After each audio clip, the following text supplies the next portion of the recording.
संसदेचं व्यासपीठ हे चर्चा प्रतिपादनाचं संवादाचं व्यासपीठ आहे.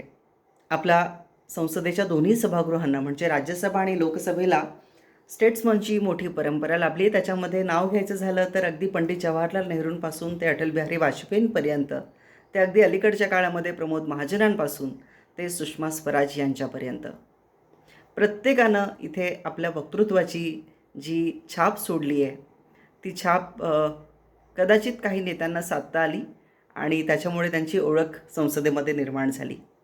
या परंपरेतलं एक महत्त्वाचं नाव म्हणजे स्वर्गीय सुषमा स्वराज. गेल्या 5 वर्षात संसदेचं जे काही कामकाज व्हायचं त्या दरम्यान मी व्यक्तिगत स्वरूपात त्यांना खूप मिस केलं. पण त्यांची उणीव भरून काढण्याकरिता त्यांची मुलगी आता सक्षम आहे. बासुरी स्वराज यांचं मी भाषण खूप बारकाईने अभ्यासलं. ज्या आत्मविश्वासपूर्ण आणि जितक्या अभ्यासपूर्ण त्यांनी जे भाषण केलं, she has the same quality that Sushma Swaraj has.